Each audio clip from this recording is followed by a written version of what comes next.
Namaste and welcome to the Wednesday 10 p.m. show.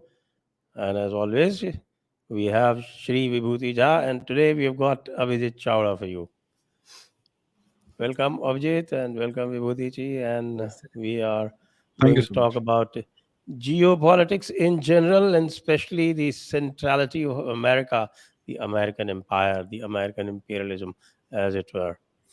Uh, without further delay, my question to Abhijit is that Abhijit, one of those days, remember one Jaipur dialogues, you made a statement that the American Empire is actually a continuation of the British Empire.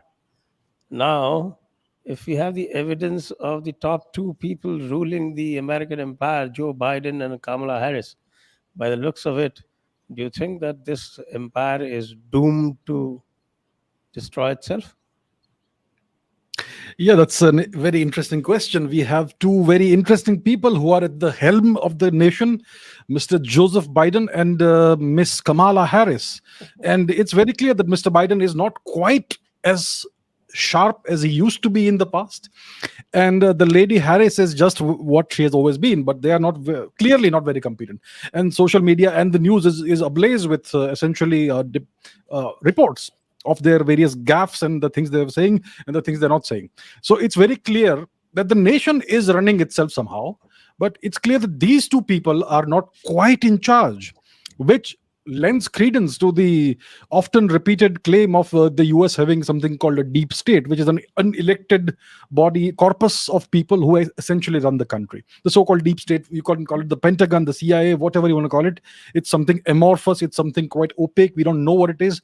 But yes, the nation is being run, and nowadays it looks like they don't even care that the world can see what's happening, that you have two people who are not really competent, not quite capable of running a nation, who are at the helm.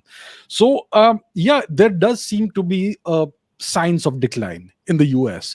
You This is a process that you see over and over again. Is if you study history, we have seen that with the Roman Empire, it started declining. There was an excess of overindulgence, excess of social decay, and things like that.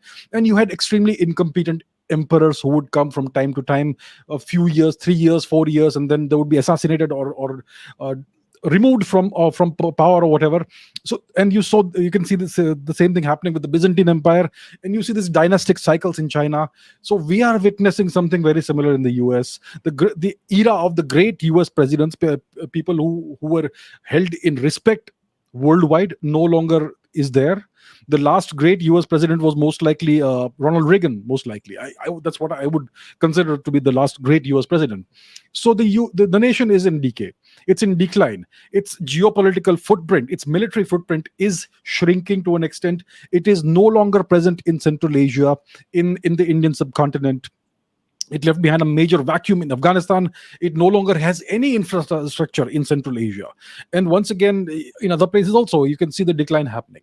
So its geopolitical footprint is shrinking. Its currency is no longer what it was. The respect the nation had once upon a time, a couple of decades ago, is not quite there anymore. There are competitors who are snapping at the heels, and you can see the social fabric of the nation, which is being torn apart as we speak. There are mass shootings every other day, which is so terrible to see, which is so sad to see. But you have this happening all the time, and you have the Americans no longer trust each other. They carry guns. You have to go to school with a gun almost. We've come to that stage, and you see.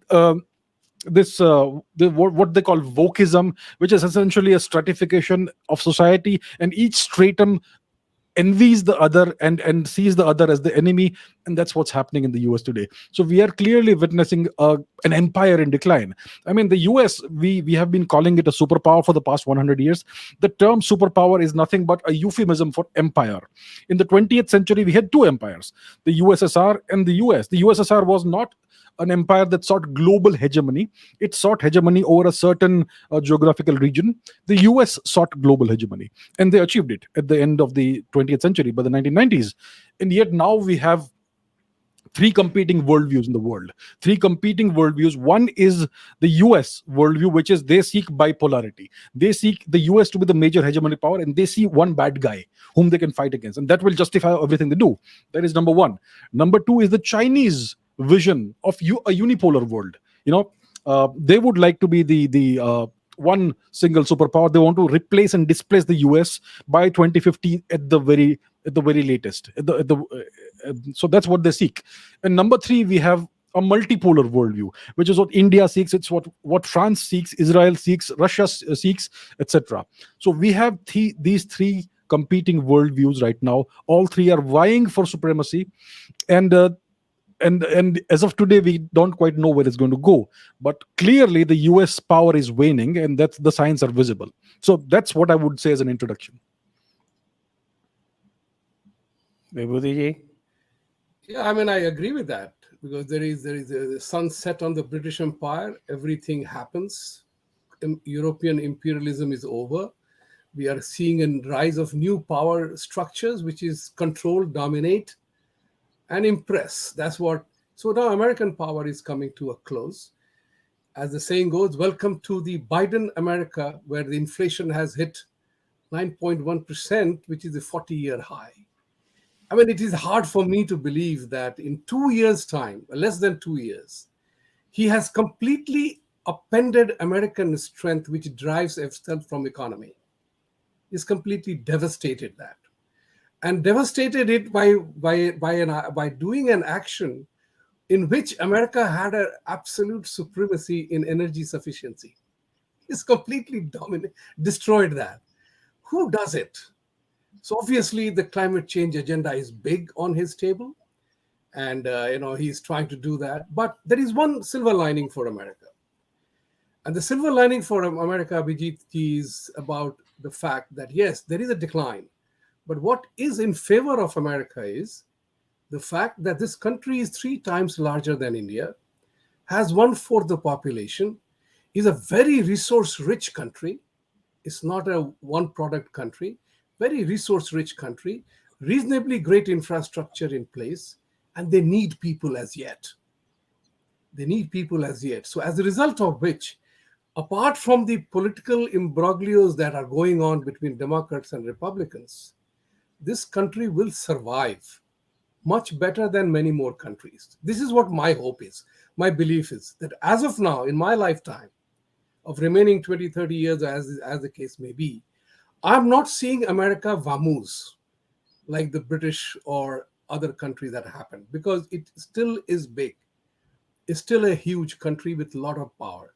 This entire political BS that is going on in this country right now, I said this 12 years ago, that political violence that is happening between Democrats and Republicans, the erosion of trust that has happened in America is going to hurt. But as the saying goes, Trump came, Trump left, Biden came, Biden will leave too. And there is a structure that survives. Even now, people are stopping at 12 o'clock at midnight at red light sign or a stop sign. So there is a particular thing which is inbuilt in the system. How much will these Democrats or Republicans allow this to get vitiated is an open question. But fortunately, it doesn't have thousands of political parties. It has two. Kamala Harris and Joe Biden will come and go, but the system is still strong because of the inherent thing that I said. Having said that, it is equally important, Abhijit ji, that to bear in mind that, yes, you have said it very, very well, multipolar, bipolar, and the unipolar clashes that are happening. China is sitting back and enjoying the expected death of America, as the saying goes, death of a statesman. So China is waiting for this to happen. US is completely on the wane. That's a definite truth, at least under Biden. There is respect is gone. I mean, think about it. Today, Biden has gone to Middle East and Saudi Arabia to beg for oil. I mean, this is a cruel joke on America. I mean, president is not even ashamed of it. It's a matter of tragedy. I want to cut my statement short. Is the fact that even economists talked about a very interesting statement economists made, called it a voyage to nowhere. Biden is aimlessly visiting Middle East with nothing to offer. Think about it. Britain, where its mouthpiece is making statements like this, that means you are done.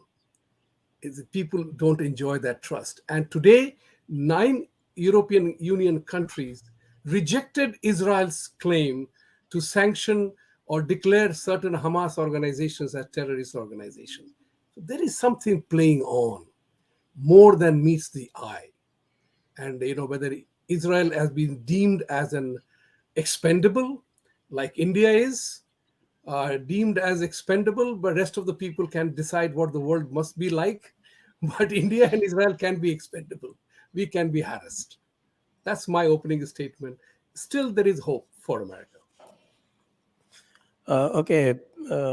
Abhijit, don't you think that the major problem is not just the two that we're talking about, but actually the major problem is a complete decay in the American ethos, especially the capitalistic ethos, and the takeover of the American academia and the general American society by the left. Yes, indeed, there is this concerted attempt that's going on. This re-engineering program that's been going on in the U.S. since the 1960s, essentially, of re-engineering the DNA of the nation. The Americans have always been noted for their exceptionalism. God bless America. America is the shining city on the hill, etc. It's a nation of exceptional people. We do what nobody else can do, and so on. That's what the US has always been. And they have definitely been a nation of achievers. They are protected on two sides by two vast oceans. So they have no real threats. They have established complete hegemony in the Americas. Right? They have almost inexhaustible resources. Like Vibhuti Ji said, there are so many positives that the US can still take, and they still have a great future if they would just stop this decline. What's happened is that this sense of exceptionalism is now more or less gone.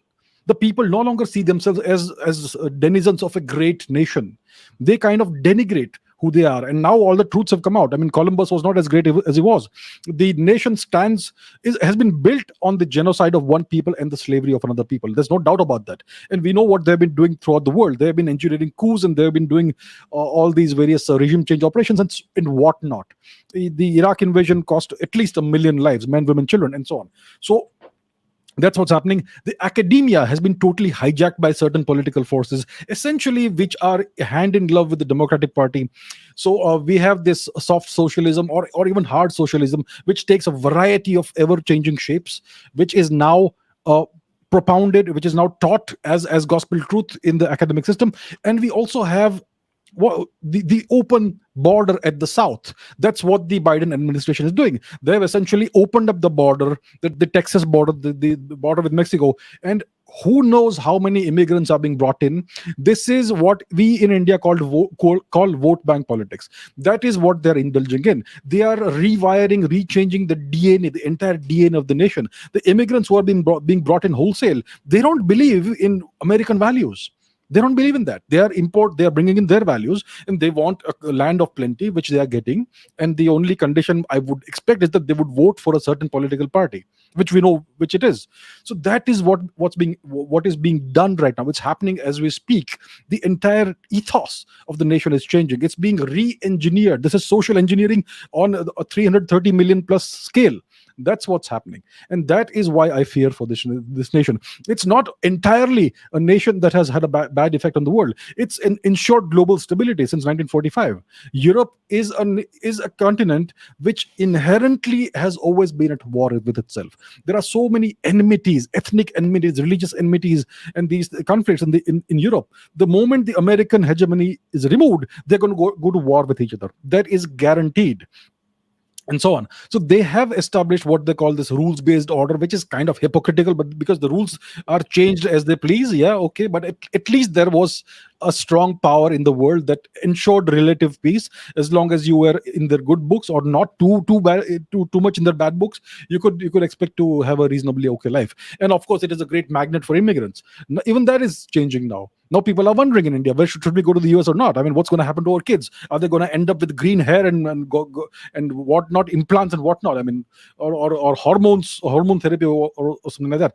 So that's what's happening. People are now scared to go there. Gun violence, it was not a thing in the US.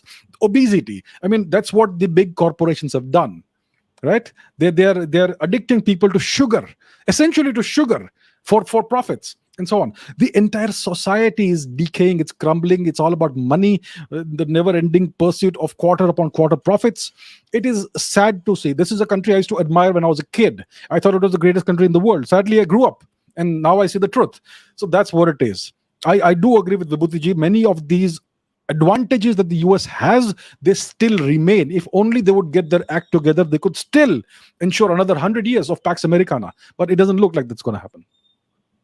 Uh, uh, Another question to Abhijit is that I have been told, and we have learned also, I think that's almost like folklore, that the three things that drives America are freedoms, technology, and innovation. So while innovation remains, technology has been outsourced for manufacturing to mainly to China and now to so many other places. And the freedoms seem to wither away, and the freedoms seem to become almost like, it depends on who is claiming that freedom. So, for instance, for the white male, there doesn't seem to be any freedom left at all. He is supposed to stick to a certain narrative, and if he doesn't, then he is cancelled.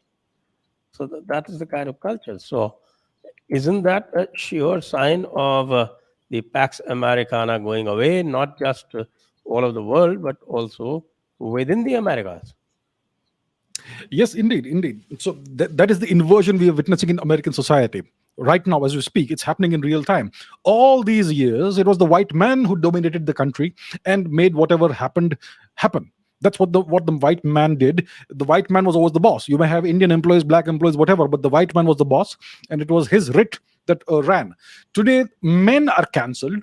Women are supposed to be superior to men, and white people should be ashamed of being white. That's the kind of that's the current scenario in the US.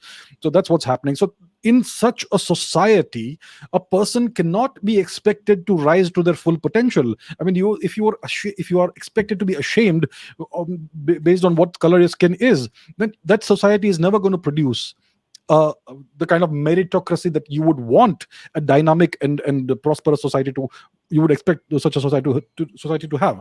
So that is what we are facing. uh, Collective guilt, inherited guilt, these are Marxist concepts that are being imported wholesale, that have been imported wholesale and programmed into the minds of 3 or 4 generations of people, and now it's currency, it's everywhere. So that's what we are witnessing. In such a case, in such a nation, you cannot expect progress, innovation to keep happening for the next 50 years. It's going to slow down, it's going to end eventually, no matter how many immigrants they import from poorer nations, from like India. I mean, how long can you expect this to happen when you have such massive problems in society? So these are clear signs of decay. When a society becomes too prosperous and too soft, and it's infiltrated within, this is what happens. So it's the society is being decayed from within. That's what's happening. It's been driven for the past 50, 60 years, since the 1950s and 60s, by academia, by the humanities departments, etc. And now it's even infiltrating the sciences. I mean, even scientists are afraid to say that gender is a real thing, and so on. So that's where we are. I mean, lots of scientists, you can see, are frustrated. They're giving up on their careers and moving elsewhere. We know many prominent examples of that, not just in the US but also in Canada, which is essentially a vassal state of the US. So that's what we are witnessing right now. You do that to a society when you program them to feel that they are not worthy. It's the end, and you will see the end happening in slow motion. It will not happen overnight, next week, next month. It will happen over the next few decades. Maybe by 2050 that we will see a wholly different America. The way things are going, that's what I see. By 2050, the Chinese may not have to do anything at all. They'll just sit back and wait, and when the time is right, they'll declare themselves number one, because they will be. Soon enough, their economy will surpass that of the US, maybe in a decade, maybe shorter, or maybe more. Eventually, that's how it is. That nation is more dynamic the way it is, because it's a one party state. The US is a two-party state, which is just one rung above a two-party state, a one-party state, and yet they can't get their act together right now. So it is clearly a nation in decline, no doubt about that. Vibhuti ji, Yeah. talking about this what is called the inherited guilt, and also the cancel culture. I think another victim of the cancel culture is the Hindus in America. And as a prominent Hindu in America, how do you feel it is affecting the Hindus there? Oh, it is affecting. It is affecting. There is a tremendous amount of consternation as we speak right now. In New Jersey, the House is having a congressional hearing in which is Ilhan Omar is running it, and a Republican co-chair is also witnessing that entire process. There was so much anger amongst Indians that how can a Republican do that? How can a Republican? Because now it gives us a bipartisan kind of a thing. So we are victims of our own success, and we are victims of our apathy about ourselves. That's a given. We Indians, I say we Hindus, most of us are truly apathetic. हम अपने आप में इतना खुश हैं कि we are not bothered about if somebody is trying to hurt us. It's now happening. There was tremendous consternation in the morning, and I asked this question: why aren't we asking this question of our four Hino congressmen who haven't said a word about Ilhan Omar and her attempts to discredit Hindu globally? This is so terrible that we are responsible for that. We are responsible for that because we are not asking questions. I even dare to ask this question to most of the democratic Indians. You people vote for Democratic Party. They collect your money, and you haven't asked a question yet of the Democratic Party, their official stand on the anti-Hindu entire work being done so shamelessly by Ilhan Omar. Mine is the lone voice that sometimes I raise about it. Because otherwise, if we don't get engaged, we will suffer. The era of apathy, era of सर्व सुख क्या कहते हैं उसको अपने आप में सर्वे बहुत भवन्तु सुखिनः, हाँ, सर्वे सन्तु अपने आप में निरामयाः. बहुत खुश है is over. People are gunning for you. People are gunning for you because you are successful. They are jealous of you. Face it. I even dare to ask Ilhan Omar that, hey, we Indians in this country, the only thing that we think about is how to make India better. Even though maybe we are not required Indians, but we still think about India. We don't worry about Somalia. Why are you worried about fixing India? Why don't you fix your own country? The moment I make that statement, I am branded as if I am racist, I am anti-Islamic, and I'm anti-woman. Can you imagine that? So Abhijit ji is totally right that somewhere along the line, the leftist narrative which has gripped the American academia, the school system, is absolutely horrendous. And unless and until we are still a very liked community, and we are still very much admired by people, but we are not engaged, involved, we don't count. Coming to the inherited guilt part, I think India was kept down through this inherited guilt for the last 200 years. I think that's what they played upon. That they didn't have to do much after that. It's only now that we've started emerging out of it. What do you say, Avijit? Yes, that's the classic strategy that they have used against us in India. That's what they've done. I mean, the kids in our schools are taught that your culture is oppressive, your culture is misogynistic, your culture is patriarchal, you are casteist, you are oppressive, you are anti-minority, you are everything that's evil in the world. And that's what's drilled into kids' heads since the time they are essentially 3 years old. And that goes on all the way until you receive whatever degree you receive, maybe a bachelor's degree, master's degree, PhD, whatever.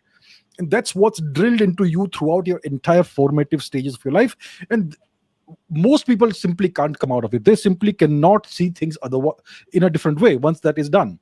So we have left our entire academic system to the leftists, to the Marxists. And in India, the left is essentially the anti-nationals. It's an entire coalition who have different agendas, but the agendas converge in being anti-national.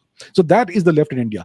In the USSR, the left was deeply patriotic. In China, the left, the communists are deeply patriotic. It's only in India that the left is available for hire to any India forces that you have. So we have had this stranglehold of the left on the Indian academia. Essentially, communist and Marxist writers and academics, they have had a stranglehold on India's academia since the 1970s and 80s, roughly. Roughly, there may be some signs of that before that as well. And they have ensured that this venom, this poison, is drip fed into the minds of generation after generation of Indians, and therefore today's grown-ups and adults, no matter what nonsense you tell them about India, they will swallow it wholesale. It's so easy to defeat a people, a nation, a culture, a civilization by doing this. And now that's what's happening in the US. So inherited guilt is precisely this, that your ancestors committed great sins, even sins of commission or even sins of omission. The greatest of the inherited guilt stories is the Aryan invasion myth, that your ancestors came to India, they were white people, and they came to India 5, 6, whatever thousand years ago, no, 4,500 years ago. They subjugated the natives, they brought in the evil caste system, etc. And that's the guilt you have inherited, and that's why you should be ashamed of being Indian. And no matter what we do to you, you should accept it without a squeak. So that is the concept of inherited guilt, and now they're doing that to the white people. I'm not saying that the white people are blameless, because they have been enjoying all of this for the past couple of centuries at least, the slavery and the genocide. But yeah, I mean, a child who is born today, I mean, how is that child guilty of anything? So that's what it is. It's an insidious concept, this concept of collective inherited guilt, that makes you guilty of any imagined atrocity or sin, no matter what you have done and where you've been. So that is collective guilt, and that's something that came out of Marxism, of the doctrine and the so-called philosophy of Karl Marx and Engels. And that was weaponized first of all by the Bolsheviks in the USSR during the struggle for the USSR, and later on during the 60-70 year time period of the USSR. And that's what so that is what Marxism actually is. It's Marxism or communism, whatever you want to call it, is essentially a toolkit. It's a toolkit of these various tools, and the only objective of Marxism is to make sure that a very small elite coterie of people, they acquire and then retain political power. That's all it is. That's all Marxism is. And that tells you that some small group of people in the US is currently taking or hijacking the power of the nation. And who those are, that I'm not quite sure of, but that's where we are. Oh, quite right. And Vibhuti Ji, I think we are at the receiving end of this wall, at least in India.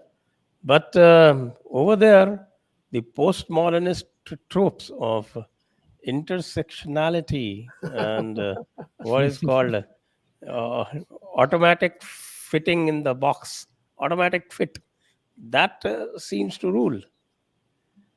Yeah, for the sake of running the show, we always try to put people in boxes. Just 1 minute, I'll interrupt you to ask the audience to please start asking the questions.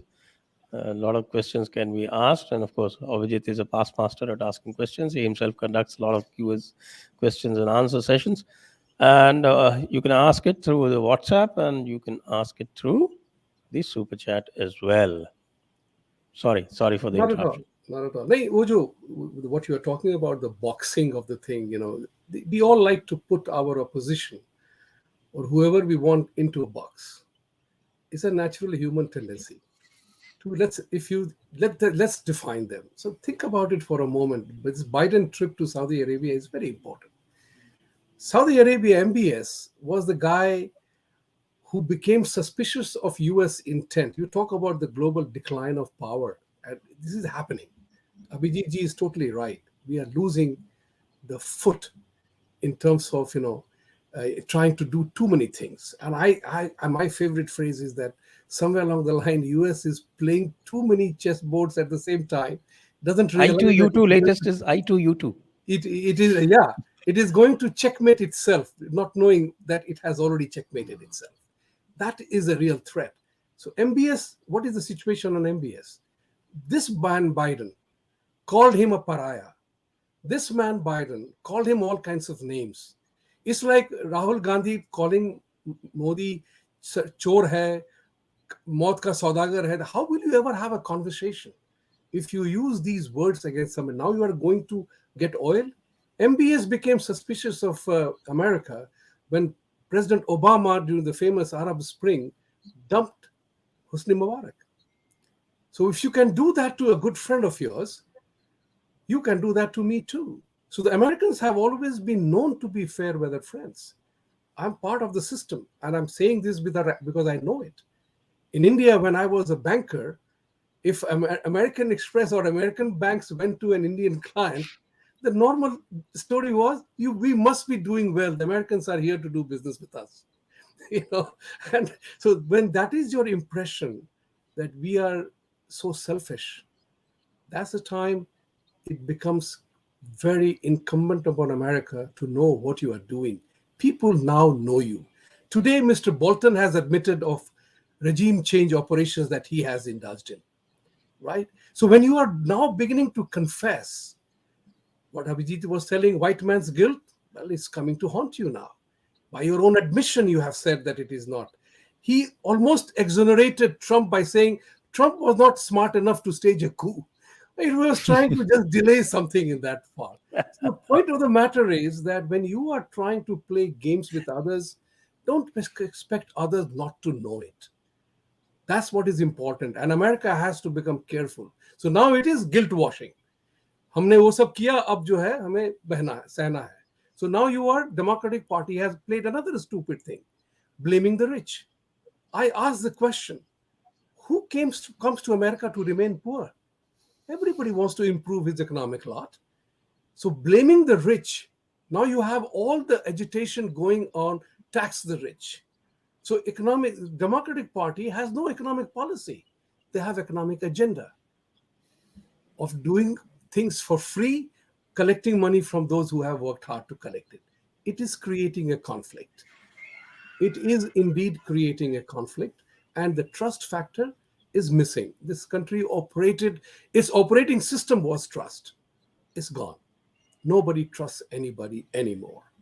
Least of it, the intelligence agencies. So when Biden openly talks about Putin price hike, Putin petrol price hike, Putin war, hey, who told you to leave Afghanistan, run away from Afghanistan and walk into Ukraine, putting billions of dollars there? So either you are incredibly stupid or you are incredibly smart. I do not know. Only the time will tell. So right now, America is doing things which are wrong, totally wrong. Nobody trusts America anymore. Least of it, Kamala doesn't trust Biden. Biden doesn't trust Kamala. So who is going to fire whom? We do not know that. Going back to Abhijit again, that's one thing that came out of Vibhuti Ji's narration, and that is the question of fair weather friends. And these fair weather friends, talking of fair weather friends, and put the rules-based order together with fair weather friends, then it comes to the question, whose rules? That's Ultimately, right. there is somebody who makes rules in a rules-based order. And then I think all rules are made to favor the person who is making the rules. I've rarely seen anybody making the rules that disfavor the person who's making the rules. And so these two, I think, a deadly combination. And that is why this rules-based order is coming apart. What do you think? Yes, indeed. The rules based order has always been loaded in favor of the US. Whoever makes the rules wins. When you sign a contract, let's say you in any contractual agreement, there is a power differential. There is somebody who has more power, somebody who has less power. And whoever drafts the contract or has the major say in drafting the contract usually wins, usually gets a better deal in a contract. Similarly, in the so-called rules-based order, it was the US that called the shots, and the rules were changed as and when they saw fit in order to suit their interests.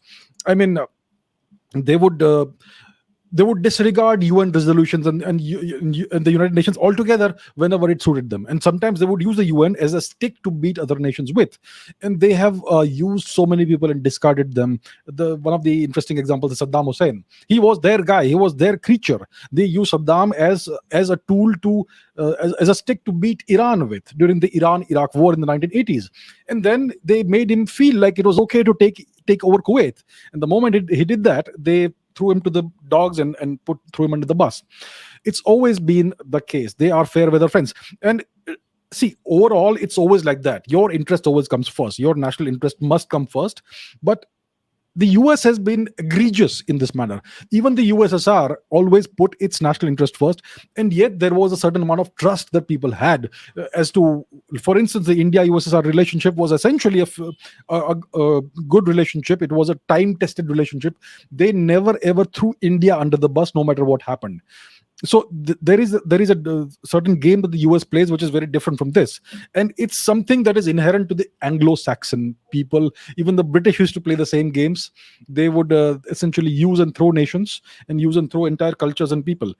So it's the US empire is essentially the Anglo-Saxon empire. Like you said in the beginning, the center of gravity of the empire merely shifted westwards from London, UK to Washington, D.C. in 1944-45 after the Bretton Woods conference and agreements. And that's what happened. So the empire remained, but the capital city went to a different place. Just like the capital of the Roman Empire shifted from Rome to Byzantium, Constantinople, in the first millennium AD, and so on. So yes, they are fair with the friends. They have always been undependable. They have always thrown people under the bus, whether it is in South Vietnam, whether it is elsewhere. And see what they've done to Japan. Japan was once one of the roaring tigers of the world economy. In the 1980s, Japan was projected to possibly even surpass the US eventually, the way its economy was growing. And yet something happened. Certain policy decisions were made, certain policies were changed, and what happened to Japan? It's now in a never-ending recession. The economy is on increasingly shaky ground. The entire nation is in decline. The birth rates have crashed catastrophically. And what is Japan? Japan is a nation that's under permanent US occupation. They have more than 130 military bases over there on a permanent basis. All policy decisions are taken after consulting American generals. The Constitution was written by the Americans in 1945. It's never been changed since then. So that's what it is. So wherever their shadow falls, the nation is eventually kind of gets destroyed. So yes, fair weather friends, and that's why people are so reluctant to trust the Americans. People are so reluctant to trust the Americans today, especially in their time of decline. Because when a power is in decline, it kind of lashes out.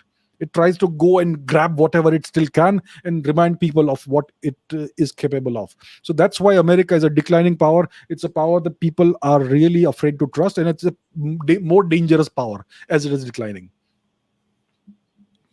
Okay, that's a very good analysis, and I think we now need to take the questions because it's Abhijit, so there will be a lot of questions.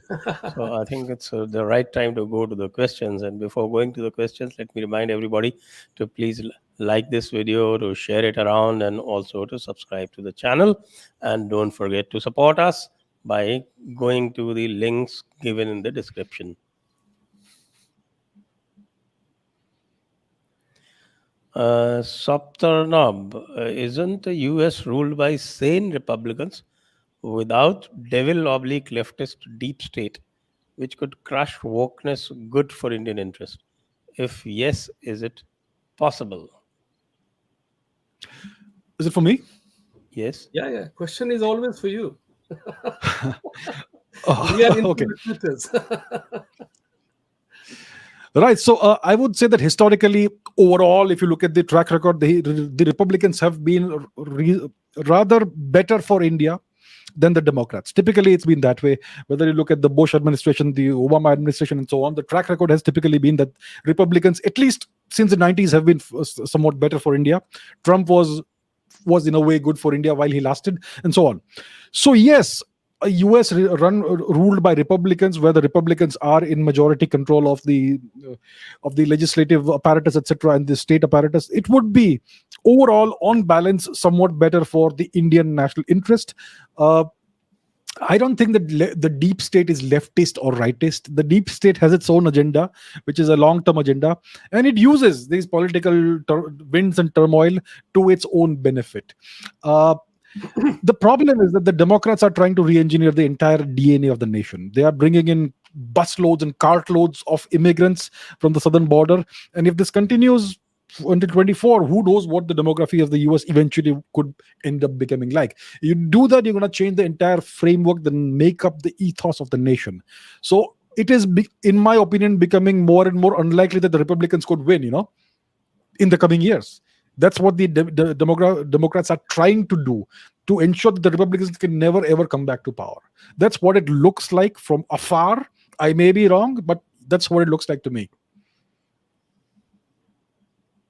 Next. I will add one thing here. Yesterday, I was in a conversation with the Commissioner of Police here in Nassau County here, and we talked about this immigration challenge. Believe it or not, what his statement was rather remarkable. And the remarkable statement was that the majority of the immigrants who are coming, they are suffering. They want law and order. They are running away from chaos. They are running away from poverty. They are running away from total indiscipline and violence in their countries. They are coming to America for seeking peace, seeking opportunity. He said to me that you will be surprised to know that more than 70% of them are conservative at heart. With all they want is safety, security for their families and children. So it's a very interesting play of immigration that is happening here. Number two was also the very important part is that Democrat Party is trying to woo them by giving them things for free. Whereas we are telling them, you come here, make your life. So there is a very interesting interplay going on. But you are absolutely right. The demography of America will change. And whatever was known as the America will no longer exist, because it will be a real salad bowl or a melting pot of lots and lots of immigrants and lots of ethnicity. Democratic Party is exploiting the individual differences, whereas the Republican Party tries to tell that we are all Americans.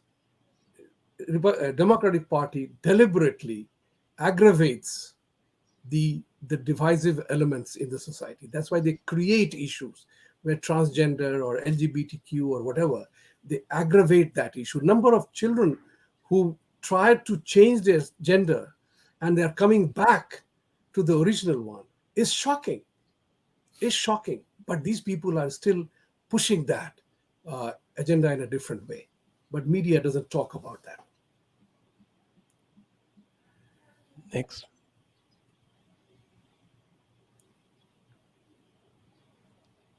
Yogesh Rao, सभी गुरुजनों को गुरु पूर्णिमा की शुभकामनाएं. आपको भी सब Yogesh ji, thank you very much. Thank you. Oneness. Yuri Bezmenov predicted the infiltration of the left in America. Why was he ignored even when things were steady? Abhijit. I don't think he was ignored. I think that the principles and the tactics and techniques that he brought in with him were actually exploited against the entire nation itself by Americans. So the leftist infiltration of America, that was actually happening since the 1950s and 60s. He did predict that, and he brought in certain techniques from the Soviet KGB, etc. toolkit, which I'm sure that the American intelligence agencies, etc., absorbed, incorporated within their framework, and maybe that was used. So what he predicted, maybe he was not aware that it was already happening from the 1960s onwards in academia. For instance, the hijacking of the feminist movement, the hijacking of the black rights movement, lots of these movements have been hijacked by leftist agendas, and that's something that's been happening for a long time. So he did predict it, but he was predicting that as a USSR takeover of America from within. So that never happened because the USSR itself crumbled. But those techniques and tactics are certainly in play. Right. Yash Patel, Shubh Guru Purnima, Mr. Chavda, Ram and Joe are best jokers. That, of course, we all agree on. Well, jokers are nice. I like jokers, but they are not jokers. They are insulting the jokers as well. They are a character in their own right. They are a character in their own right. R. Agarwal, the support to extremism of jihad, wokeism, leftism, cultural Marxism, fake feminism by Democrats, and support to extremism of racism, gun culture, immigration banned by Republican is the root cause. Abhijit. Yes, there are multiple causes. I would say it's essentially the left's takeover of the US. And I'm the thing that remains to be seen is who is behind the leftist takeover, because it's been happening for a long time. All of these various causes that you mentioned, wokeism, leftism, etc., cultural Marxism. There was something called post. What is it called? There are so many different terms they've used. They've been Postmodernism. using postmodernism, deconstructivism, all that. Some of it came from France, some French academics, and so on. But it was all brought in. It's a toolkit. Marxism is a toolkit. They use a variety of different tools in order to achieve their objectives. So yes, mostly you can see that it's the Democrats who are doing it. Like Vibhuti Ji said, the Republicans are conservative. They want to unify society, and they want to restore what the United States used to be like. So yeah, it's a mixture of factors: racism, gun culture, immigration banned by Republicans.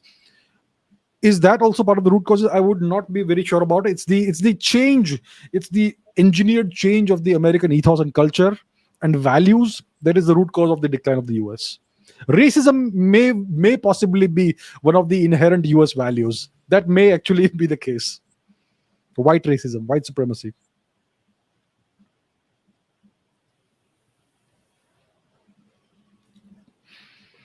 Achintyanath Saxena. Empires often die by self-inflicted wounds. British died due to 2 world wars and socialism. US will die due to white guilt, loss of Protestant Christian work ethics, and wokeism. It's a statement.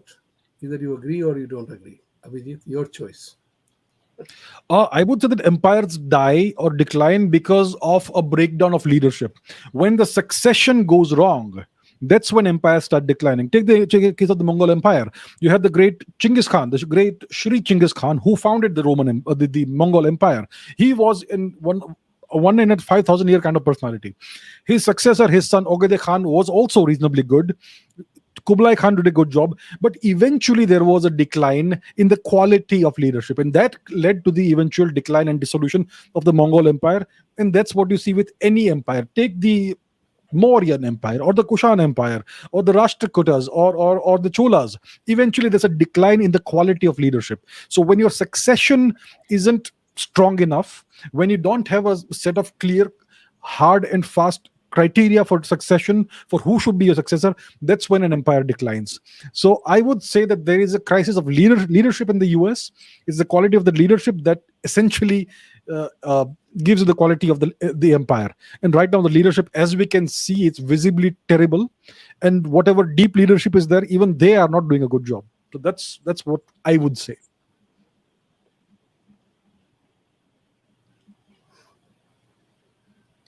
Yash Sharma, where communists stand in Indian politics or society to today's date, and where do you see them in the next 25 years? Yes, Abhijit. Um, the communists, they own the system. There's this famous line in that movie, the Kashmir Files. Sarkar unki hai, system hamara hai, right? That sort of thing. So the communists, the Marxists, whatever term or tag you want to put on them, the overall bouquet of anti-national forces, they still own the system. They are still deep within it. They have penetrated a long time ago. Just a very good example is the academic system. They are still there and they have jobs for life, essentially. So even though they are not popular, people no longer quite vote for them except in one or two small little states. Overall, the communists, the Marxists, etc., are not popular. People are not voting for them, and yet they still own the system, and that causes this massive resistance to any new policy the government wants to bring in, any new reforms the government wants to bring in. So that's why the nation is still in this grip of inertia and this massive resistance against any reform, any progress. So the communists are not quite significant in politics, but they are still very much, they still have a significant hold on the system, the governance system, the academia, and other facets of the system, including certain very prominent institutions that are at the heart of the Indian state.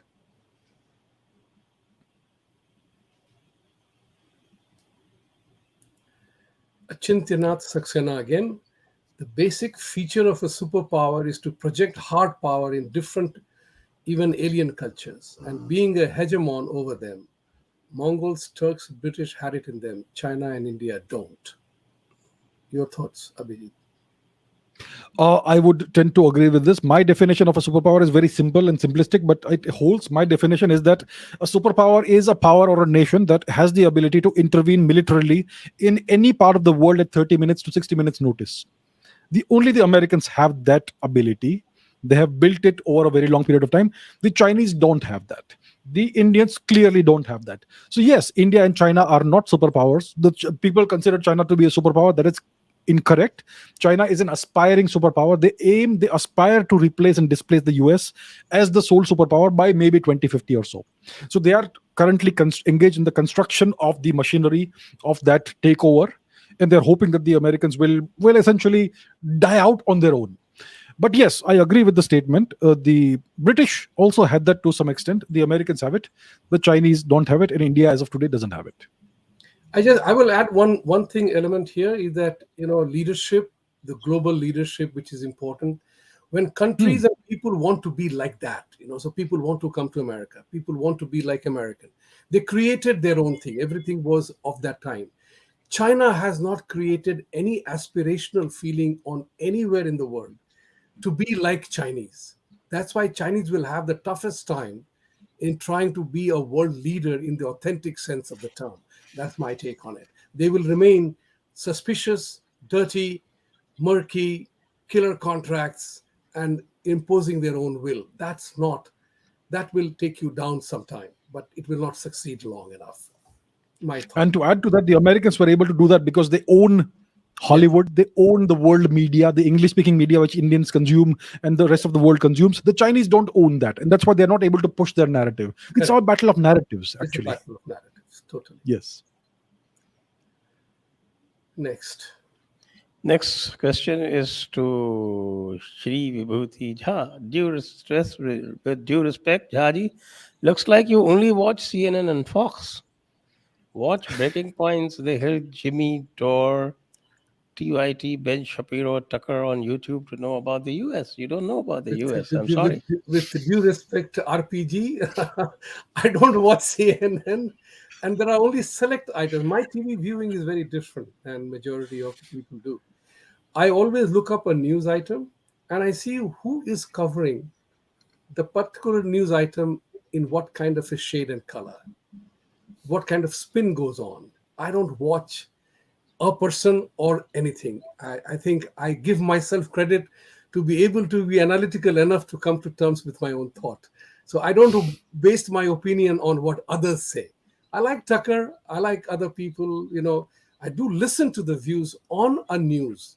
So Biden visit to Middle East, I want to see who is saying what. From BBC to, I want to see the narrative.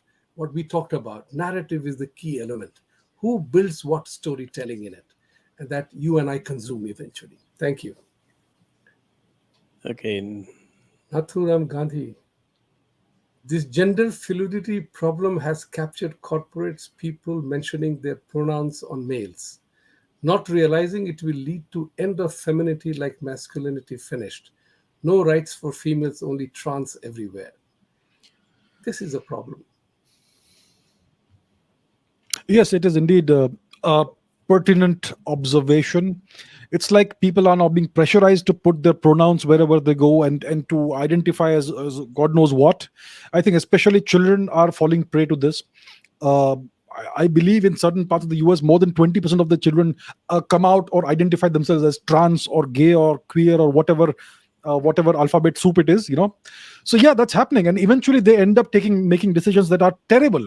I mean, you have the gender reassignment surgery. 2 years later, when you realize that it's a mistake, you can never go back to that. You can never get your breasts back or whatever else you have cut out. And that's something that people have to live their entire lives with afterwards. And like you're saying, femininity and masculinity are real things, and there's nothing wrong with either of them, or none of these is oppressive or bad. It is just what it is. It is nature, it is science. So yeah, that's what's happening. They are like disregarding facts and living in an illusory world. They're increasingly creating an illusory world that everybody must live in. Everybody must abide by their norms, and yeah, it's problematic, and it's not good. Rohan, Mayor Amschel Rothschild and his son stole 300 trillion USD dollar worth of gold from India and became the richest and most powerful force on this planet. They are in control of our world since then. Thoughts? What do you say, Abhijit? I haven't studied this particular claim in great detail, the Rothschild angle, or how much gold was stolen out of India. It's clear that whatever of value, and that's what's formed the foundation of the incredible prosperity of the West. Everything was taken out of India. India was the golden goose, and of course they plundered Africa and other places, and the South American empires and civilizations, etc. They did that. But the major cash cow or golden goose was India. Everything of value was stolen out. It was only a few temples like the Sri Padmanabha Swami temple that escaped their gaze. We are glad that happened. And the question is, what happened to all that money? Clearly, it made certain people very rich, and that money would stay within a family. So it is possible. But I personally have not researched this in the amount of detail I would typically research something in. So I cannot really comment about this. It is certainly possible, no doubt, but thus far I have not found evidence. But it's possible, for sure. Avinash, Namaskar, Abhijit sir. USA has already spread its tentacles in so many spheres like creative and intellectual spaces, intelligence, dollar hegemony, that it can't be destroyed by any force. Your take? Okay, my take. We don't seek to destroy anything. We don't seek to destroy anything. We don't seek to destroy the nation or the people or anything. What we seek in India is to create something of our own. That's all. We seek multipolarity. A multipolar He's world. not talking about India. He's talking about the US. Yes, That I'm talking about the US. destroyed by any force. That's right. It cannot be destroyed by any force. And we in India don't seek to destroy the US or destroy whatever they've built. Maybe the Chinese seek to do that. Maybe the Chinese do. We in India seek to create something of our own. See, there is this great abhorrence of multipolarism in the West. It is very similar to the way they disdain polytheism. They want a bipolar world, which is good versus evil. That's the way they would like to create. That's the kind of shape they would like to give to the world. So I would say that India must rise on its own. We must create what we have lost. What we lost, fine, it's a fact. Now let's recreate something. We have the talent, we have the energy, we have the young people, we have the incredible geniuses. We found one Ramanujan. There were a million that we lost. We still have those today. We have all the youth. India is a nation of the young. So let us invest in that. Let us create our own thing, and if we rise, nobody can stop us. So we have to ensure that we pursue our national interest and we safeguard it. If we do that, we don't need to destroy anything. I do not seek to destroy the West or the US, but obviously any nation that seeks to destroy us has to be dealt with appropriately. So yeah, that. Nathuram Gandhi. Left ideology crossed all limits when they said equality or oblique equity of outcome for everyone. It's impossible and heinous that than Hitler's biggest lie is that equality can be created. Tyranny required to get that equality will finish at least two-thirds population. Good point. Yes, Abhijit. Okay, yeah. Yes, it's a good observation. Equality of outcome is absolutely wrong. You can give everybody the same starting line in a 100-meter race, but you cannot ensure that everybody finishes with a gold medal. That's why we have competition in the world. That's why we have the Olympics. It's a celebration of inequality. The Olympics is a celebration of inequality. It's a celebration of excellence over mediocrity. So is the World Cup. So is everything else. That's the way the world is. That's the way nature is. So there is no such thing as equality. Equality cannot be accomplished. What you can give is equality of opportunity. Treat everybody the same, use the same rules and regulations and laws for everybody, and give everybody the same starting point, and allow them to rise to the fullest of their potential. That is the best you can do in a fair society. If you try to achieve equality of outcome, you are that is a very wrong society, and that's an affront to everything good in the world. So that's what's currently being imposed upon the populations in the West. So that is terrible. That's one of the things, one of the reasons why people are so unhappy there, because that everyone knows it's something you know instinctively, that you can't have equality of outcome. That's simply not possible. Look at human beings; they come in all sizes and shapes. Some are big, some are small, some are thin, some are strong, etc. It's impossible to achieve equality of outcome. I mean, not everybody can be Einstein or Ramanujan. Most people are not good at that. You can't expect everybody to be in the same category. So yes, it's a good observation, and I agree with it. And next, QWERTY, Abhijit. Stupid Tipu Sultan was made a fool by the British and French together and killed. Do you not get what am I saying? What are you saying? Um, well, yes, I'm not sure he was made a fool by them, but yeah, he was defeated, he was killed, and all his wealth, which he had plundered from India, was carted away to the West. So, yes, that is indeed a fact. I mean, all the wealth he had amassed for himself was not his. It was wealth he had stolen, plundered, extracted out of the innocent men, women, and children who had built that wealth over hundreds of generations, over thousands of years. He acquired it for himself. He was killed by even greater predators.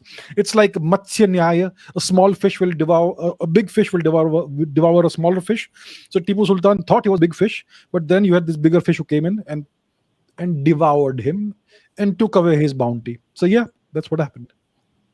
just if I might just add, and the coalition that defeated him also included the Marathas and the Nizams. So he wasn't exactly made fool of. He was a born fool.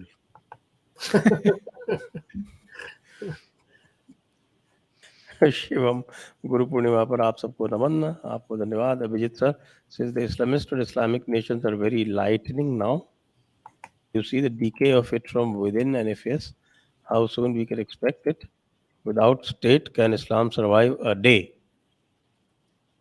Uh, Islamic nations are lightening. I'm not sure what that means, but it's been around for I 1500 think years or so light years. what he meant to say was lightweight I think. Lightweight. See, we know for a fact that the various nations in the Middle East have been created by the West.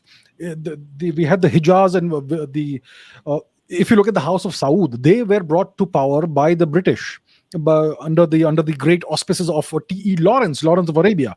All of these various nations that you have in the Middle East, they have straight line borders, more or less. Many of these borders are straight lines, which were drawn arbitrarily on a map by Western powers. And the fact that they are still relevant today is because of Western patronage. The West needs oil from the Middle East, and that's why they have been supporting them and keeping them in turmoil, keeping them fighting each other. We always hear about the so-called Middle East conflict. There's always some crisis happening in the Middle East. Who is doing it? Who is creating it? It's the West that has been doing this for decades in order to keep these people fighting each other, and so that they can keep getting their oil by playing one against the other. And the House of Saud owes its existence to the West. Even today, Saudi Arabia pays homage to the US by buying 70-80 billion dollars worth of weaponry every year from the US. Without the US support, the House of Saud will crumble and disappear tomorrow. So all of it is propped up by the West. The West uses the Middle Eastern nations and their religion, etc., as tools. That's what the West has always done. With the decay of the West and the decline of the West, we could see a whole new interesting configuration emerging out of this. You can see already the Abraham Accords happened. The Israelis and the UAE and the Saudis are now kind of cozy, and they don't hate each other so much. Even the Middle Eastern nations like the UAE, Oman, Saudi Arabia, they are very warm and friendly towards India nowadays. So it's not like there is some great crisis or some great clash of civilizations happening here. It's all about national interest. If the Saudis don't care what religion India has, as long as we buy their oil and we are on good terms with each other. So I would say that whatever we are seeing, all the conflicts that we have seen in the past 100 years, they have been engineered by the West. The West is the puppeteer that is from afar doing all of this. And as it declines, it will be an interesting configuration of the world order that's going to be thrown up.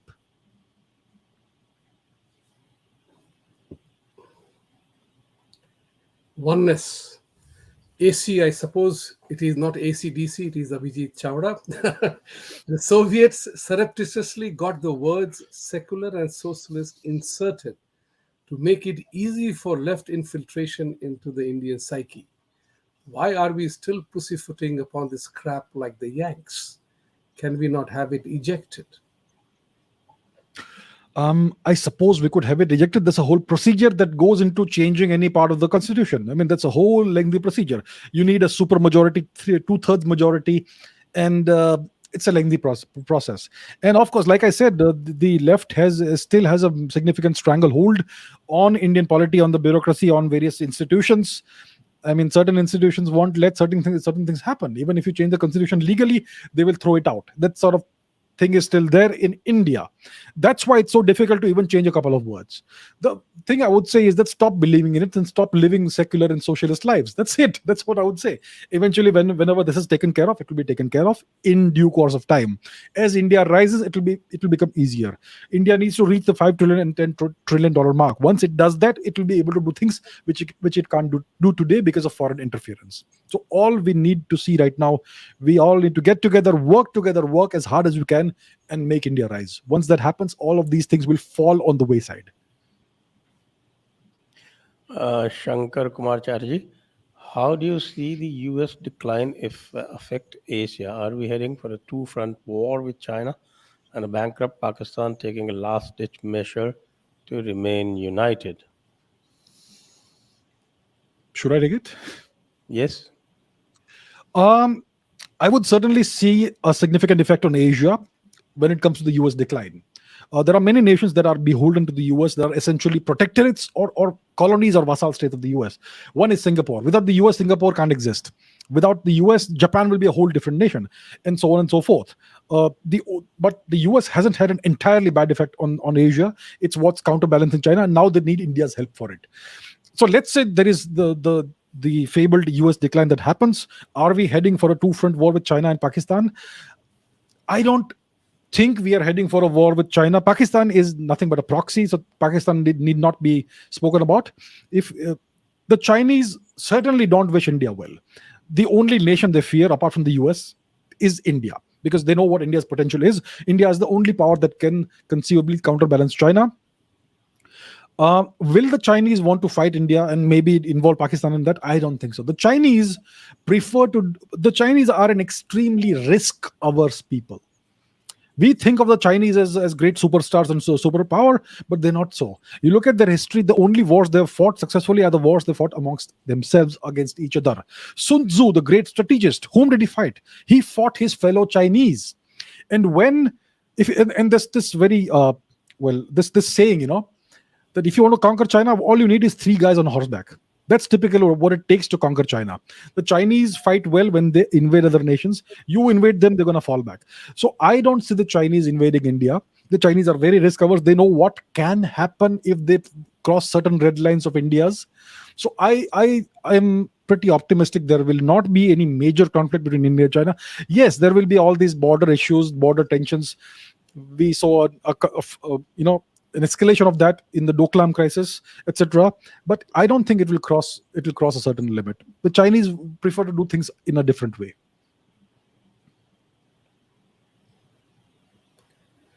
NS says ideologies live longer than the original promoter. I think that's a comment, so we may just comment. leave it at that. Yeah, agree. Yeah. Next is Ame Namjoshi. What is the percentage of detransition of people who did gender transition therapy? Do you have that number? I don't. I don't have the data. I don't. Ramji. Sirs, do you see any foul play in Boris Johnson resignation and Shinzo Abe assassination? Is there any spy angle involved here? Yes, Abhijit. All questions are to you, so you don't have to wait. Okay. Look, do we have any evidence of foul play in the Boris Johnson resignation? It's what typically happens in UK politics. The Westminster system that the UK has is an inherently unstable system. It has evolved over several centuries, and it is designed on purpose to be unstable so that the real power in the UK retains its real power. There is the semblance of democracy and the semblance of the parliamentary proceedings, and people come and go, and prime ministers are brought down, and so on. It's very entertaining. It keeps the people occupied. It makes it look like they matter, and their people are vying with each other for power. But there is a different power source somewhere in the UK that is not really very well visible. So that, again, I have no evidence for it, but that's what I'm claiming. Now, when it comes to the Shinzo Abe assassination, listen, we have zero evidence of who may be behind this. We can speculate, but it can, if you make a claim which is not backed by evidence, it is nothing but conspiracy theory. So we have no evidence as of today. We know this one supposedly mentally deranged ex-serviceman shot Mr. Abe with a homemade double-barreled shotgun. That's all we know. We don't know what, and he has specified some motive, some religious angle or something, which doesn't quite make a lot of sense for killing someone. But yeah, that's all we know. Do I have a personal hunch as to what may have happened? Sure, but I am not going to speak about it because I have no evidence for it. So when it comes to assassinations, there is always something deeper. Typically, there is something deeper. Look at the Kennedy assassination. If you look at the Warren Commission report, they say he was shot from behind. You look at the assassination tape. It's clear the bullet came from the front, and it his head jerks backwards because of the impact of the bullet, the kinetic energy. It's clear that the official version is a lie. So very often there are cover-ups when it comes to assassinations of major people. So it's possible. But do we have evidence? We don't. I don't have any. Sorry. Next.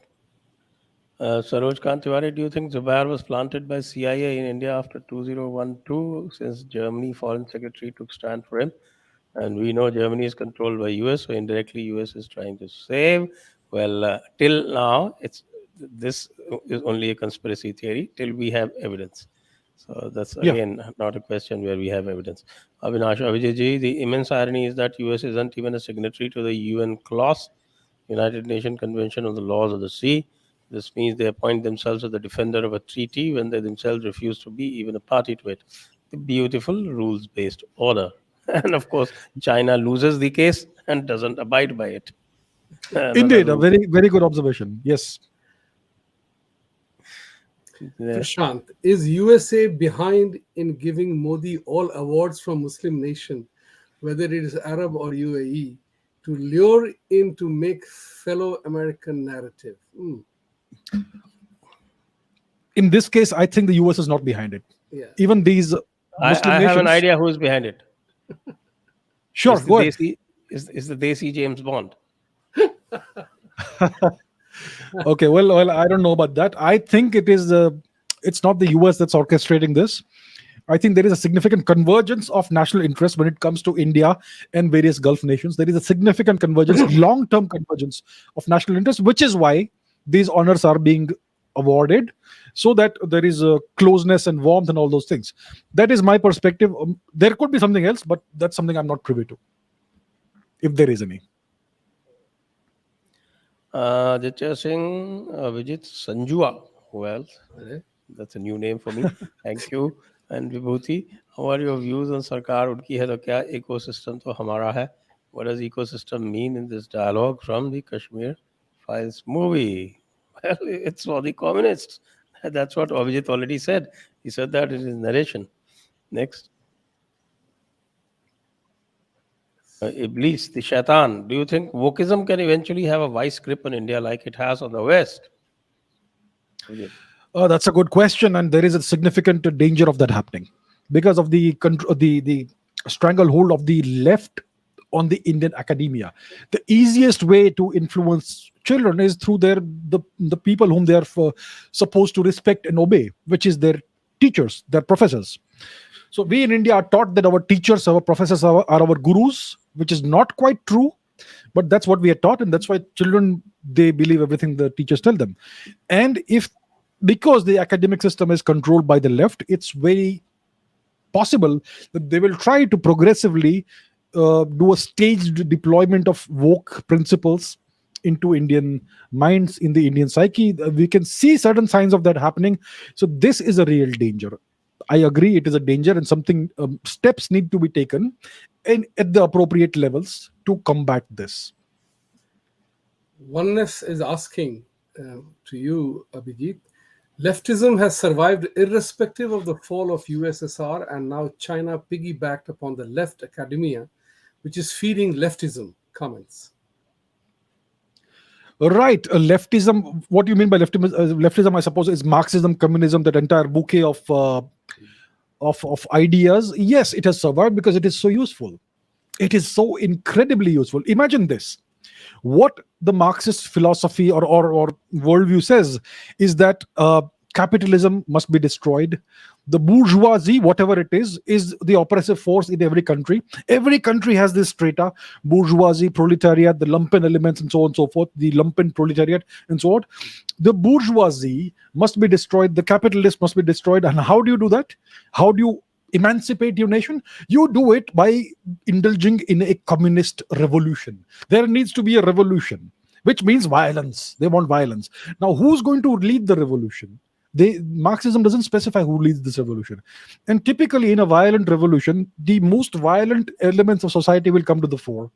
So that ensures that after your so-called revolution, after it succeeds, it's the most violent group of thugs who will be left at the top in power.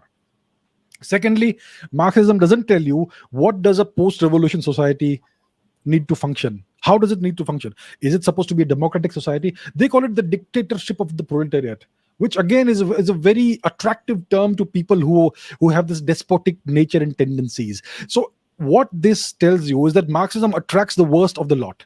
The worst people in humanity are attracted towards Marxist philosophy. Of course, it couches all of this in great grandiose verbiage and all that about equality and all that, which is why lots of useful idiots are brought into this. They are used as cannon fodder whenever they need to fight the government and the state.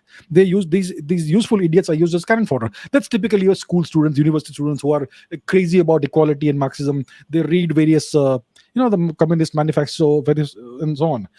So Marxism is about the people who truly understand Marxism, understand that it is nothing but a toolkit whose only objective is to bring a very small group of people to power and to enable them to retain power. And that's why it's going to be always around, because it is so useful. And it also gives you this prefabricated vocabulary that makes you sound so intellectual.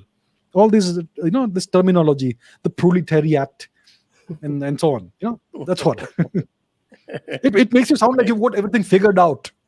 So that's why such people they find it so easy to attract the masses towards them. So that's why it's going to be around. Please say proletariat once again. Proletariat. Adventure time. Okay. Adventure time. US still has high-end R&D and military leagues above any other country. How is such a nation in decline? They will export wokeism to destroy other nations. Your thought, Abhijit? Keep it short and sweet. Well, it's a good point. But so did the Roman Empire. The Roman Empire had the best technology of its time. They had the best and most advanced technology of their time, and still they crumbled. The Mongols had the best technology of the time. Any great empire always has the greatest technology of its time. You cannot become a great empire without being ahead of everybody else in science and technology and R&D. And the same goes for the US. And yet you see over and over again in history, the cycle of history, the cyclical nature of history, over the entire 10,000 years of human history, if you look at it, the same thing happens over and over again. Empires arise because they surpass everybody else in science and technology. Eventually, it is faulty leadership that causes empires to crumble. So the technology, the R&D, all of that doesn't matter. Your leadership messes up, you're going to eventually decline and crumble. Next. Vyomakesh Bakshi Kapoor. Wow. Mafia continues in India. 50% goes to mafia. Balance 50% benefit of India. Progress reaches public. Where is the preparation for this? Well, we don't have such figures. 50% going to mafia. That's, I think, a bit too much. So I think we take it as a comment and move on. Real facts: British Empire was Rothschild Empire. They ruled India for 200 years, not some king or queen of England. All European empires were under them. Your thoughts already answered. Somebody already asked this question and that was answered. So I think let's not repeat it. Gaurav Verma, hi Abhijit. What's the role of Muslim Brotherhood in perpetrating war against India? How are leftists, including Congress and media, together with Muslim Brotherhood, perpetrating war against India? This is Gaurav Verma. Abhijit. As far as I know, the Muslim Brotherhood, or whatever it's called, is something that is it's a Middle Eastern movement. I think it's more in Egypt, and their ideology typically has been to more nationalistic, to free their nation from foreign influence and to establish whatever kind of system they want to establish in their country. Um, as far as India is concerned, I'm not sure how much it is involved in India, if it is, and if it is involved in some way or the other, it may be because of other more powerful foreign elements. That's what I can say, because I haven't studied this in great detail. From what I know, the Baath Party, the Muslim Brotherhood, etc., they have their presence in the Middle East, mostly in Misr, in Egypt, and even in the Transjordan region, etc. Not quite so much in India. So I'm not sure if there's an angle there. I'm personally not quite sure. Maybe I'm I not think well aware. I think I can supply some information to Gaurav Verma. Sure. Uh, this Muslim Brotherhood was founded in 1928 by Hassan al-Banna, and that was mainly Egypt-centered, Egypt Islamic nationalism. Later on, it kind of diversified into subverting the entire world, especially subverting the democracies by putting on a modern veneer. And one of the major persons involved was our own Aurangabad born, Hyderabad based Maulana Sayyid Abul Ala Maududi. He and Sayyid Qutb, they were supposed to be the architect of this new approach towards the west, but Abul Ala Maududi has his own Jamaat-e Islami working both in Pakistan as well as in India. And in fact, the Jamaat-e Islami was founded by him, then he migrated to Pakistan. Jamaat-e Islami Hind is a lesser product, but Jamaat-e Islami Pakistan also has birthed the Jamaat-e Islami Kashmir. JEJK, that Jamaat-e Islami Kashmir is not part of Jamaat-e Islami Hind. So indirectly, you have the footprint here as well.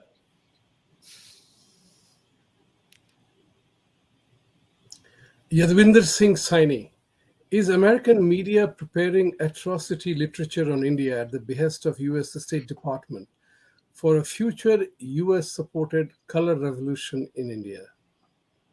That's a very strong statement.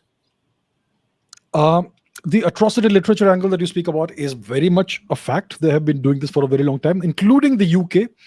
If you look at the entire history of British literature about India, it's essentially atrocity literature, starting from about 1700 AD or so. It's typically been atrocity literature. Misportraying Indian culture, portraying India as barbaric and misogynistic and patriarchal and casteist and so on and so forth. And that's something that has continued after 1947. If you look at all the various UK news portals, the BBC, the Guardian, etc., you see relentless anti-India coverage. And if a crime happens in the US, it's gun violence. If a crime happens in India, it's because of your culture. It's a cultural angle. That's how they portray it. Anything happens. See, the US is the world's rape capital, but they portray rape as an Indian problem. So that's the kind of thing they do. And even in the US, the Washington Post, the NYT, etc. So this phenomenon of atrocity literature is a long-standing phenomenon. Now, when it comes to color revolutions, it's something they have been perfecting iteratively over time. If you remember, in 2018, 2019 or thereabouts, there was a sudden upsurge of student protests in Thailand. Where did they come from? What happened? And suddenly, after a few months, it all disappeared overnight, as if by magic. It vanished overnight. So they have been perfecting the color revolution, the process, for a very long time. Every coup is essentially a color revolution, but nowadays they want to make it appear as if it is all organic. It is driven by the people. Look at what's happening down south right now, south of the Palk Strait. What's happening there? I think we need to take a deeper look at what is behind the overthrow of the Rajapaksas. I'm not saying the Rajapaksas are good people. They were terrible. They ruined their nation's economy, no doubt. But they did it in cahoots with much more powerful external forces. Now they have been expelled from Sri Lanka, and apparently the crowds have taken over. Crowds don't have a mind of their own. They typically have leadership. You can't organize crowds and keep them going without a proper focused leadership and all. So that's what a color revolution is. It is something that appears like it has come organically, but is actually very well staged and orchestrated.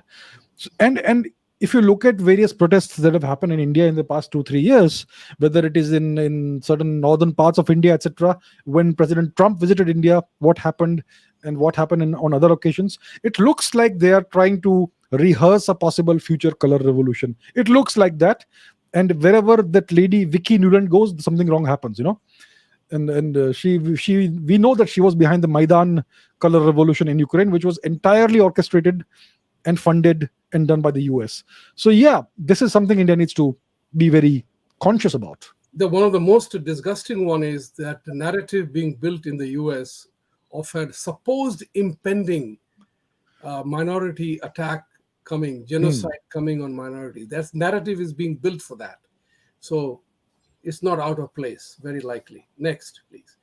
RPS.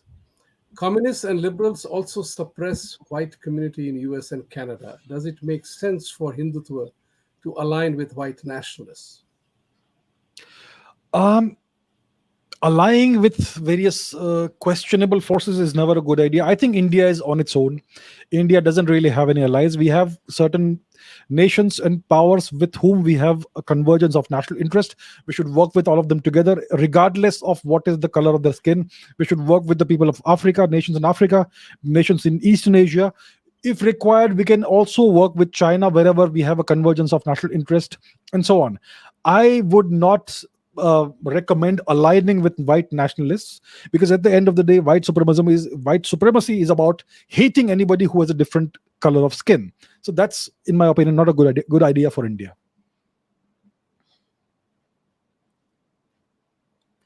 Gentlemen, once again, did America not get the definition of the word freedom correct, with just G degenerated over time, which affects other democracies?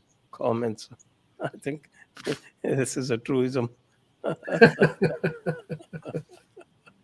Well, yeah, whatever they do is freedom. Whatever lifestyle they currently observe is freedom, and everything else is unfree, because they are the leaders of the free world.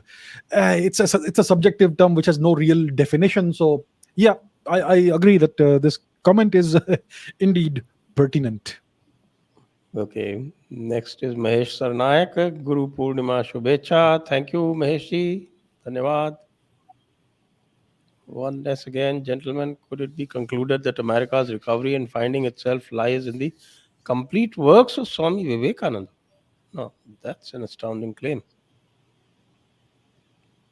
Would you say, Abhijit?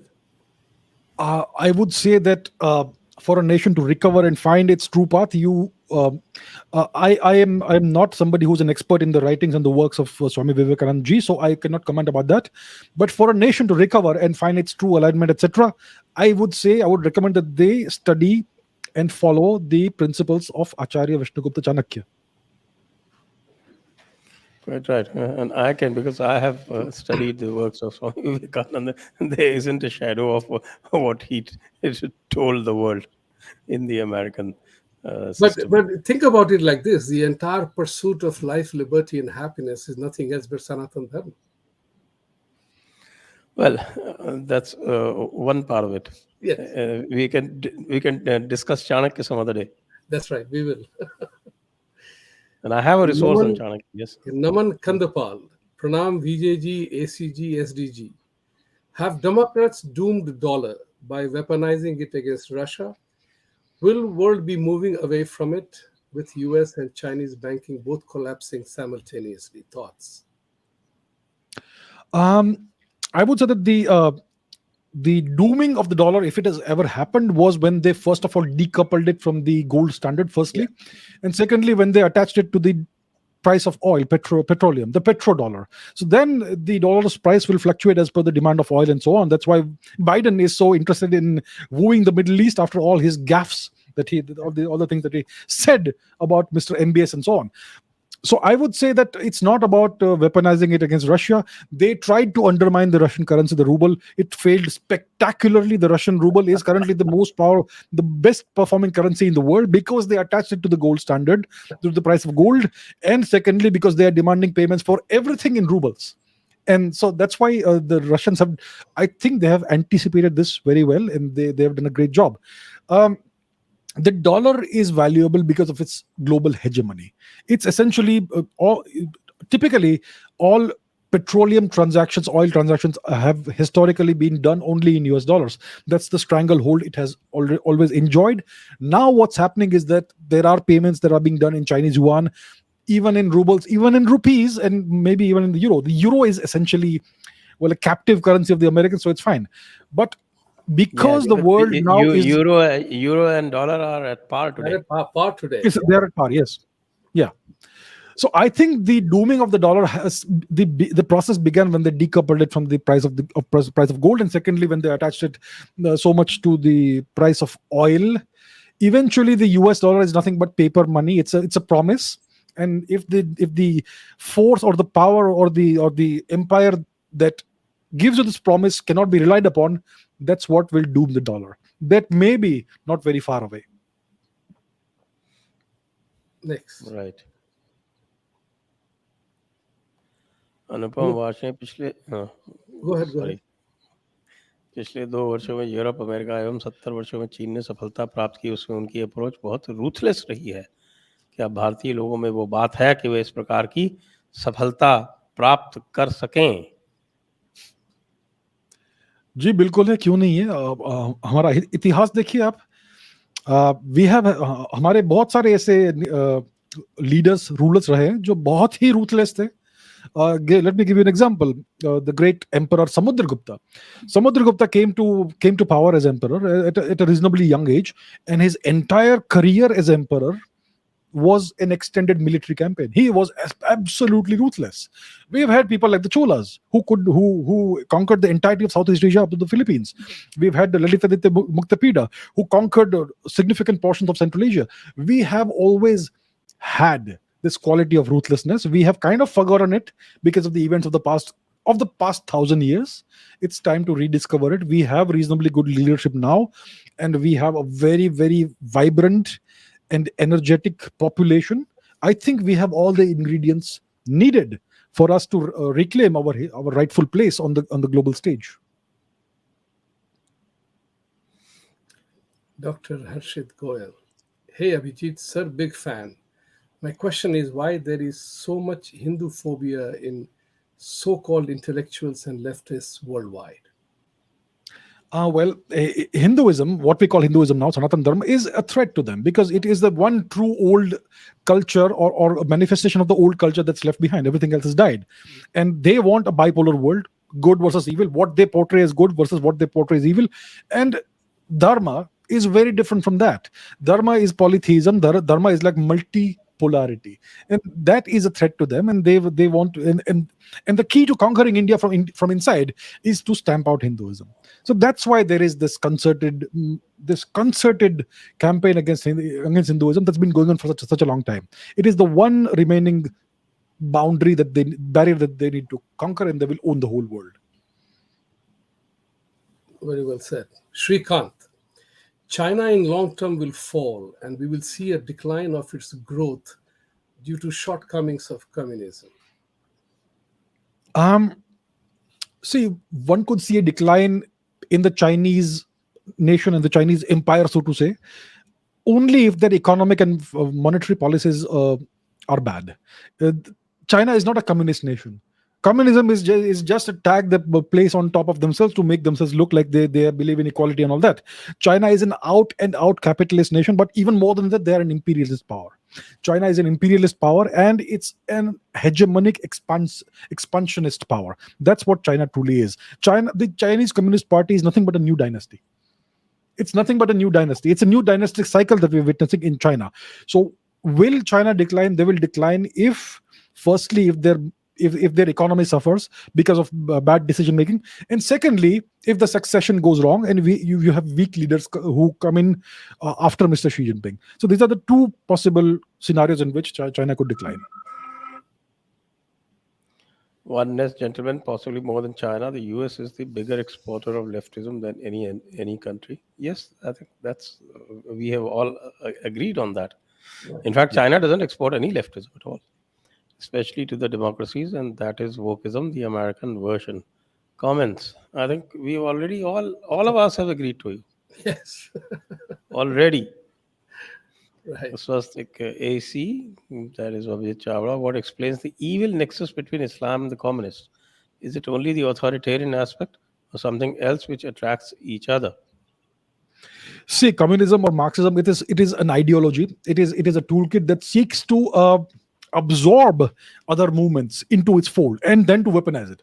For instance, you had this very valid feminist movement in the West, which essentially came out of the US. Its roots go back a couple of 100 years. It was very valid. Feminism was something that was really needed. The true roots of feminism were good, but then in the 1950s onwards, it was hijacked by the leftists. So the same goes for black rights movements, which essentially was eventually also hijacked by the leftists. And similarly, when it comes to uh, the worldwide scenario, they have always made it a point to to uh, to take over or weaponize the ideologies or religions or cultures of other nations and use them for the benefit. If they can do it tomorrow with Hinduism, they will do the same with Hinduism as well. Unfortunately, Hinduism is not a centralized religion. It is so diverse and so diffuse that it is impossible to make Hindus work together. It's like herding cats, and that's why they cannot do it. But for other Abrahamic religions, it's very very easy to weaponize that, and that's why they've done it. It's because it is politically useful. Next. Sumant Mukhala. ACG, what is the latest evidence on where the seventh Indian cultures have South evolved? South Indian South Indian Indian. cultures have evolved from. Wherever I look, I still find my mother tongue Telugu classified as Dravidian. Yeah, it's a good question. We still don't have the exact answers for this. Our historians have been sleeping for the past 70 years. They've done nothing of any note of research on this. What we do know is that India was the oldest, the first out of Africa founder zone. So humans, when they ventured out of Africa about 70,000 or so years ago, they were migrating in search of greener pastures. That the greener pastures they found in the Indian subcontinent with a very good climate and abundance of vegetation that could sustain any amount of human life. So India was the original out of Africa founder zone, and all the languages and the culture and civilization of India emerged out of the soil of India in the past 60, 70,000 years. That is what we know. Now, I don't agree with this classification of Indian languages into Aryan and Dravidian. That's completely wrong. If you look at a language like Telugu, at least 40% of the vocabulary in Telugu is of Sanskrit origin. There is more commonality between Sanskrit and Telugu than between Sanskrit and German. And yet German is classified as an Indo-European language and Telugu is a different kind of language. That is nonsense. It makes no sense whatsoever. We need an a priori re-examination of Indian linguistics and culture and genetics and all of that. So that is what I can offer to you right now. It is something that needs to be looked into in the coming years and decades, I would say. Okay, Jai Bharat, Jai Punjab. Okay, this is an interesting question to Vibhuti Jha. Are Jha and Al Sharpton planning to rule America? Why was he hosting you or something? He has put the two laughing Buddhas there. I will also join in laughing at this question. Nothing more. Al Sharpton and I have nothing in common. I'll put it that way. Okay. No, I thought he might, maybe because he hosts these talk shows, he might have hosted you as the Republican candidate for No, he has Long not Island yet. or something. I don't think he will. Okay, Yash Agarwal. Did you believe another big monster or element of wokeism and radicalism is coming in form of LGBTQ community? Is it a genetically or psychological? Look, I believe that the LGBTQ community should get whatever rights it deserves. It is indeed a thing. We know in India for thousands of years we've had the third gender, right? So it's there. But what the West is trying to do, it's trying to place a certain stratum of society on a pedestal, and it's trying to make everybody else worship that, and it's one of the ways of enforcing conformity to any kind of nonsense they spout, and we have to conform with that, which is all about enforcing obedience. They are trying to discipline their population and trying to enforce enforce obedience in the population by doing this, by the various vaccine mandates, by forcing people to stay under in lock and key lockdowns and so on. It's about re-engineering the society. That's what they've been trying to do. So I think that the LGBTQ society community certainly deserves the same treatment as everybody else. They deserve the same respect. But what the West is doing is they're trying to re-engineer society, which is like for a certain purpose and agenda which we don't know quite what it is. Okay, so now I think we're nearing the end, so I'll quickly run through the last few. Vasant Shetty, thank you. Jatin Raj, thank you. And Rupal Singh, a big, big, big thank you. That's right. गुरुजनों को प्रणाम, Jha sir के चरण स्पर्श, आहा सबको गुरु पूर्णिमा की शुभकामनाएं. आपको बहुत बहुत बहुत बहुत धन्यवाद रूपल जी, Thank you. और आपके सहयोग के लिए बहुत बहुत धन्यवाद. Thank you. And with that, I think we have come to the end of this session, and we have had a record number of questions, almost 50 questions. I think they figured out that once Abhijit is there, so they must indulge in a lot of Q&A. So they did. Thank you, all the viewers. We had a wonderful time today. Thank you, Abhijit. Thank you, Vibhuti Ji. Well, there's some last minute something. Internet has been, Yogesh Rao, internet has been the catalyst for the end of all things called superpower dynasties, as people are getting knowledge. Will the superpower turn it off? I think it's beyond them. I think it's beyond them now. It's beyond them. Yeah. So on that note, we end this show. Thank you, everyone. Thank you, Vibhuti Ji. Thank you, Abhijit Ji. Thank you, viewers. Thank you. Jai Hind, Vande Mataram. Jai Hind, Vande Mataram. Jai Hind, Vande Mataram.